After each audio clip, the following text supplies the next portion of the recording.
नमस्कार मंडळी, welcome to my new blog. तर आज आपण ट्रॅव्हल करतोय पुणे टू इंदोर.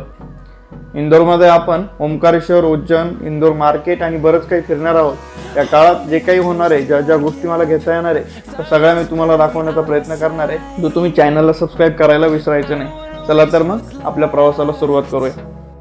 आपलं सगळं सामान घेतलंय, बॅगा बिगा एकदम पॅक करून झालंय. इथं खाली गेलो, कॅब बुक केली. पावसामुळे सगळा गाळ झालाय. या गावातून आपली कॅब आली संघर्ष करीत करीत आणि आता गाडीत बसलोय, निघलोय. पुढे जाता जाता आईची शाळा आहे, 2 मिनिटं आईला भेटायचं होतं. थांबलो, आईला फोन करू म्हणलं लवकर गेटवर ये, टाइम झाला अगोदरच लई. आता म्हणलं आईला आजच्या ब्लॉगमध्ये घेऊ. तर इथं गेटमध्ये आई आली. आईने हळू मोबाईल बघितला. आईला गोड असतो आलो, कारण तिला माहिती होतं आज उन्मीच्या ब्लॉगमध्ये आपण दिसतोय.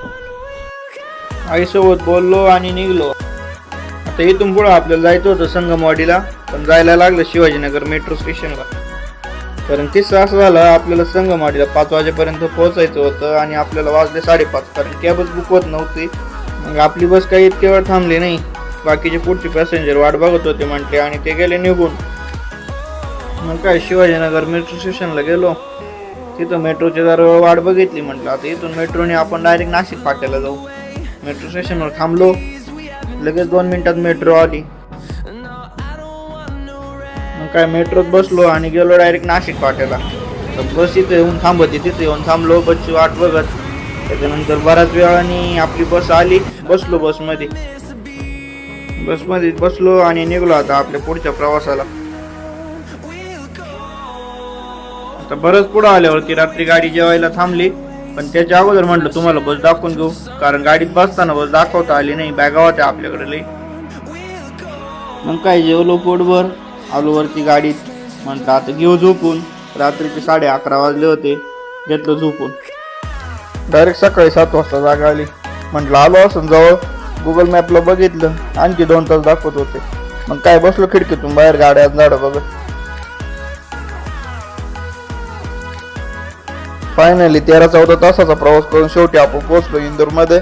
उतरलो गाडीतून खाली, बॅगा घेतल्या आणि म्हणलं चला आता निघू पुढं. आपल्या बॅगा बिगा घेतल्या, रिक्षावाल्याला हात केला आणि निघालो शुभमच्या रूमकडं.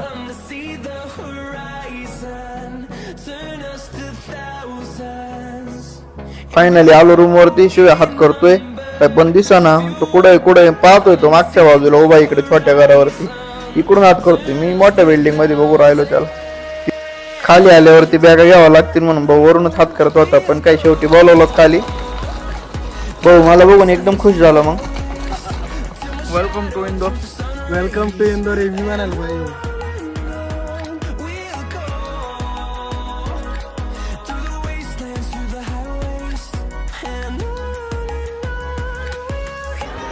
बोल.